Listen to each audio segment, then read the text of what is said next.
Amplifying Voices from development perspectives and Field Fisher. Welcome to the 5th episode in our Amplifying Voices podcast series. In this episode, Okaila speaks about her life as a child growing up in Palestine and of the obstacles facing stateless people in regards to accessing education, securing employment, and having a secure family life. She ends the podcast by offering words of inspiration and hope for all people who are facing adversity in their daily lives. Okaila, you're very welcome to the Amplifying Voices podcast. Thank you so much for your time. Thank you for having me. We're delighted to have you in this podcast. So your story is extremely inspiring, and we're looking forward to hear all the details about it. So just to start, I like to ask, where is the start of your story? So if you want to tell us about what you want to share today. Hi everyone, I'm happy to be here with you, and nice to share my story also, and as to also to share some hints that facing some people from my group or from different other group, that maybe it will add some kind of encouragement that or kind of having such challenges that we can go through. Anyway, my story starts since I was a child, since as a child of 5. Since I was a child, I used to hear that we are from such a group, we are Palestinian, we cannot do this, we cannot do that, we cannot travel that place, or we can do that, or we cannot do this, that we have limitation of everything. This is what I used to hear. And we used to hear that we are going through such challenge, that because we are stateless anyway, or we have a subject with our kind of passport we are carrying, we cannot do some things that the people can do. Since I was a child, I used to hear some stories from some people, from people surrounding my family, people who was visiting us from the same group, that we cannot do this. No, this is not for us. So my mom used to tell me, this is not true. Never believe. After hearing those stories from them, or especially when my father talking with some men surrounding him because they are working in such difficult times in the beginning after the war. So my mom used to tell me, never believe of this. If you want something, you can achieve it. Just work for it. But it starts since I was a child, really. Brilliant. Thank you so much for sharing. So I'd like to know what happens next. So you mentioned that since your childhood, you've been hearing people that are very close to you and your family, perhaps mentioning there are limitations, things that you weren't able to do just because of perhaps the place you were born or the nationality. The nationality, yeah, the nationality, yes, and also the type of life we went through, because in some countries there is some limitation to do things. So I used to tell myself and to dream. I used to dream. I am a dream person, and I believe until today. So I've grown up, but if you open my heart, you will find a child still living there, still wanting things like any other child. But this is the point. I think it comes from the personality. Some people, when they went through some challenges or the limitation they are facing, they might say, no, I cannot do it, or I will just go that way because this is what I can get. But if you just make your dream big enough, and also believe of yourself and believe that, what can stop me? What can stop me if I want something? Thank you, Okaila. The phrase you mentioned, being stateless, you are not from one country, but you're from all countries. Very interesting to hear that perspective, how how having that perspective impacted on the dreams you really had. So you described a lot of the challenges that you had during the childhood, and how these were influenced by the people, how people close to you were perhaps sharing their perspective. But I just want to know, what were the challenges that you faced growing up, so more into your adulthood? Yes. Oh, yeah. The challenges are so many, and life is not an easy game. Actually, life is something. It has about that. It's full of pain, but that pain is temporary.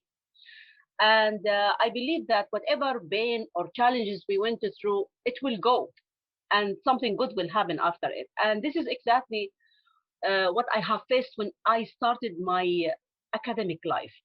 After the high school, I was really one of the youngest high school girls. And in my high school, I studied very hard to get very high mark, because I know, as a Palestinian and or stateless, one of the conditions to get in the university is to have from 95% and above to be able to get a chair. Otherwise, you will find any other country or find any way. But I'm talking about the local universities, and they have such good local universities. And my mom and my family, they wanted me to study in around them. At the beginning, I was told that medicine, it will not be one of those goals. I mean, remove it from your mind, remove it from your dream, remove it from your goals, because it will not happen. It's not possible. There is some information that whatever mark you will get, you will not be able to get to study medicine or something around medicine. So I did some search, and until I knew that there is some subject that related to medicine, but it's still open for non-national. I mean, non-national means none like us, like me, foreigners, not from the country, although I was born there. But because I was born there, there is some specific condition. I found it.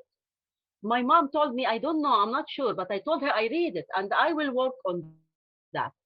So I studied very, very hard. I became very thin because I was studying in the store, and the store wasn't, the weather in Saudi Arabia is very hot. So I studied in the store because I told you, I told you I have a family, and I was sharing the room with my two brothers.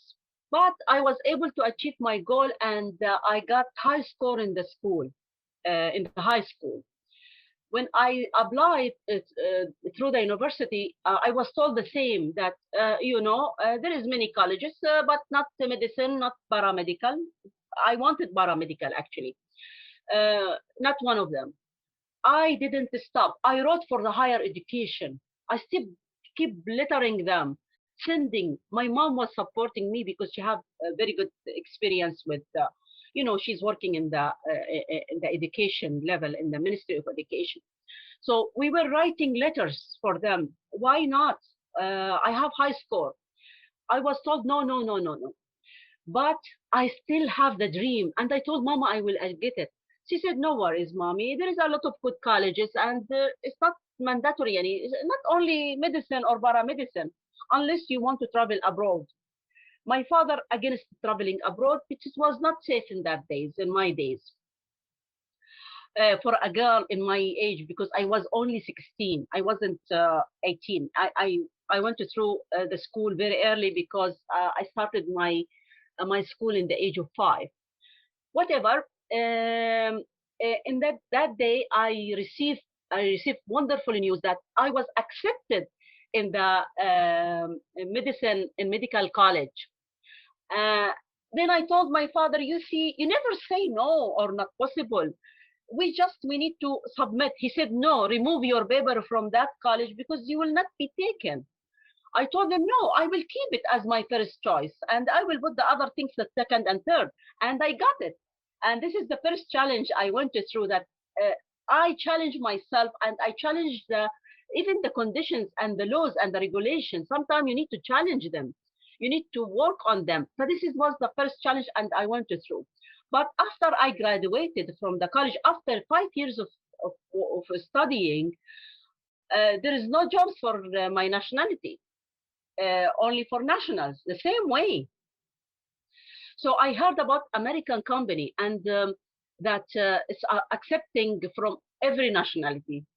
Then I told my father, take me by car because there is no any other transportation that in the far city called Dahran. They said, they will not take you. You are young. They are taking Canadian and American, but they are old, mature, 40 and above. I didn't believe. I don't know. I didn't believe. But I did my dream. All other colleagues also, they said the same. But I said, why not to try? I carried my paper and I took the bus. This is not for us, it's for patients. They are taking their patient, those people who's working in that Aramco oil company, they have a specific bus. So I went through with the patient bus, sitting there in the back in the truck. And I carried my file and I went in. The people in HR department, they asked me, what you want? I told him I want to apply for the job. He looked at my agent, he looked at my face, full of energy and smiling like a cat.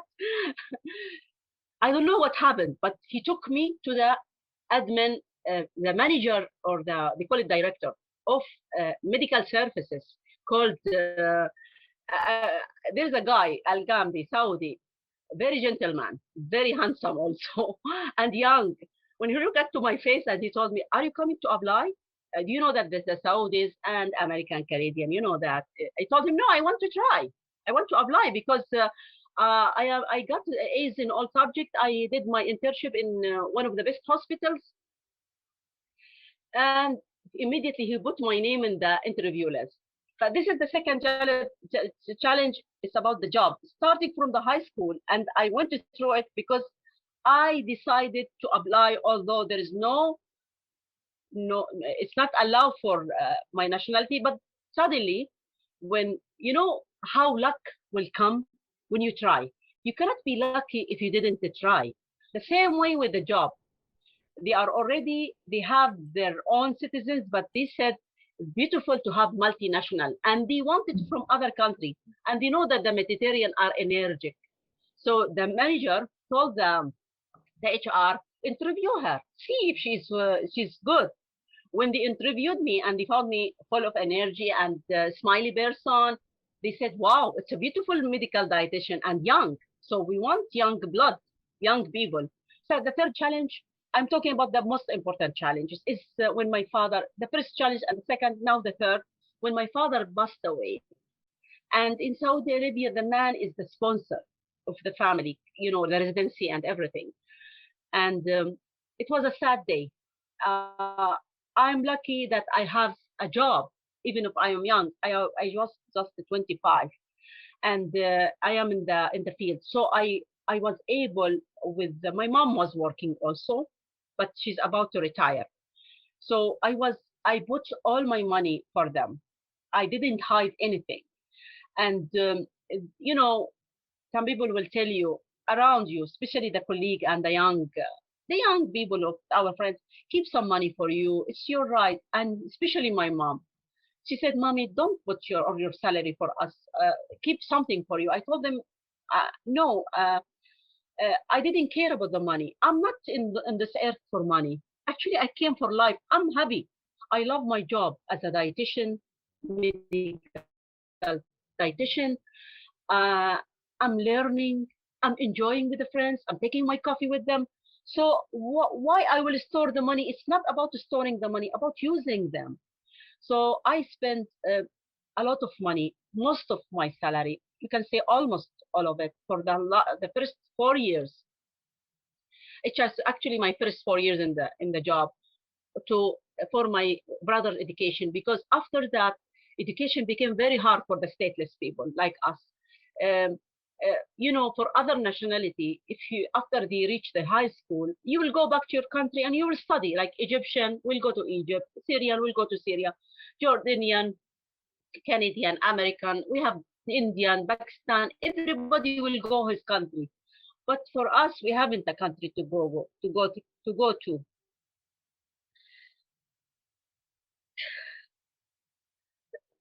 This is one of our pains. You know, this is the pain that you haven't a country to go through. in the summer, or to study, or to build a house. We never had a house, or a place to go. Like when the people working in the summer, they will carry themselves and they will book ticket and they will go back to their countries. We never had this experience, but instead, my father. That's why I gave all my money for my family, because my father, he used to take us to different countries. But that's why I believe that this kind of life give us the the privilege.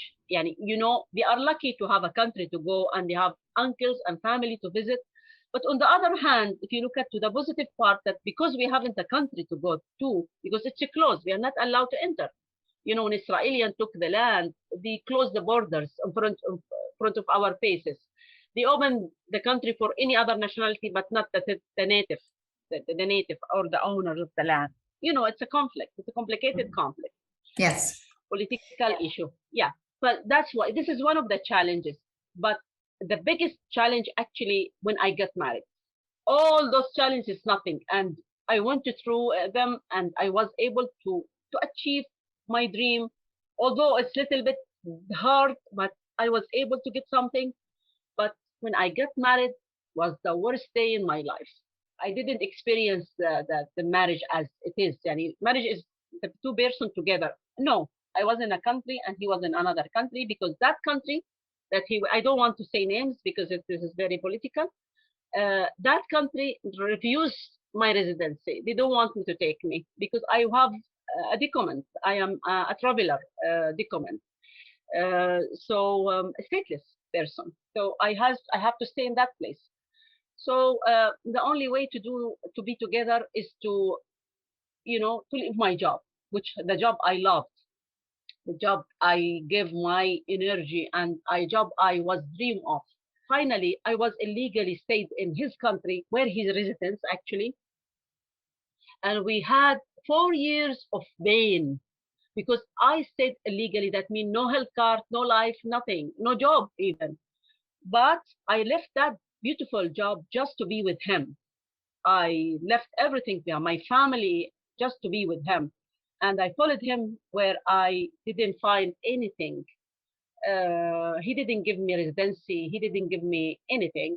He was trying, but there is some people in this life they are thinking that this is what I got. This is what I have. Take it or leave it, So I agreed in the beginning to leave everything behind me just to be, because I don't want to get older without having children. I love children. I want to raise children.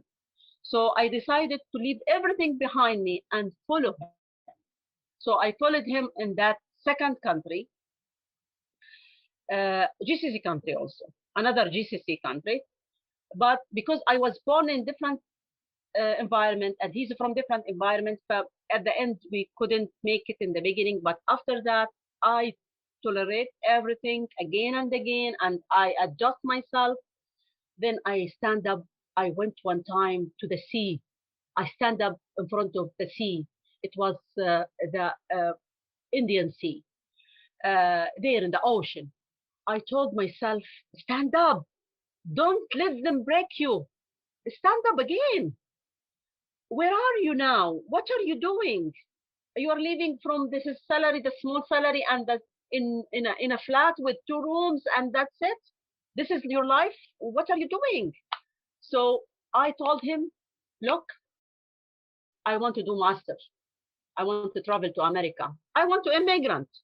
I cannot stay in this way in this country. And this is exactly, I applied to the master's degree, and I found a beautiful, lovely program in Boston that's matching with my experience. And because in that time I was planning for something different. I am a medical dietitian, licensed, medically licensed. I am doctor in nutrition therapy, 5 years. Not only you can say with honor, but I decided to study public health nutrition, to go for different level and different experience. And he told me, what are you talking about? From where the money? I told him, I save some money and I will work. So I took my first child, May, and she was premature because I was under stress.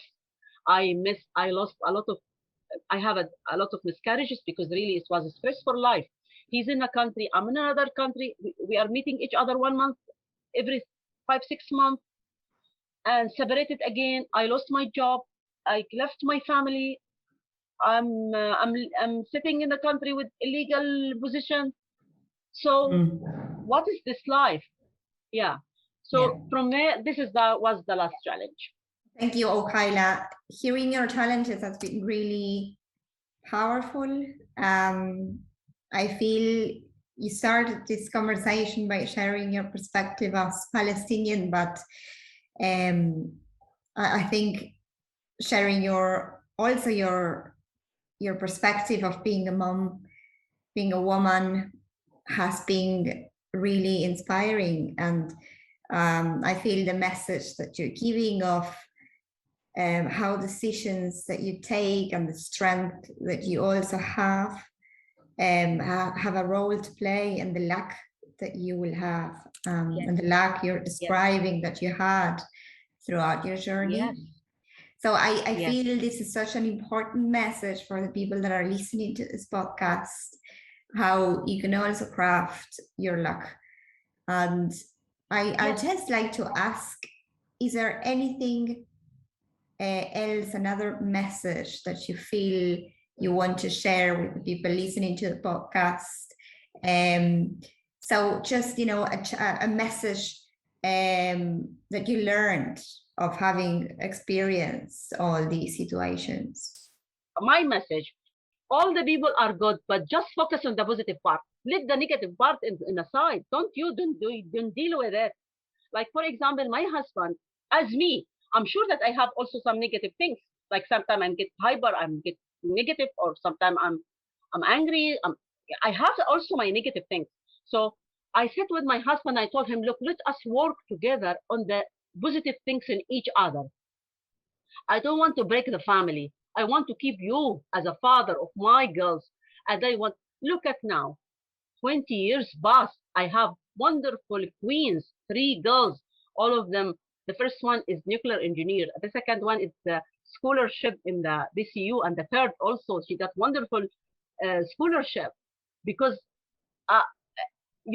scholarship was impossible here because here they applied and they waited. Then the first year, the first one, they didn't get it. I told her the same way. Wait, mama, you will get it, but keep trying. Keep look at to the things that they need. Collect the point they want. Work on something. Build a goal. In the relationship as well, the same way. Like I have different nationality around me. I have so many nationality in Ireland. I did the same. I look at to the Irish people. What the good thing about them? Okay, I will work on that. I will show them also the party when they need and they want. No need for them to see everything about me. Be yourself, but at the same way, be diplomatic. Open your mind for other culture. Smile all the time. Be positive most of the time.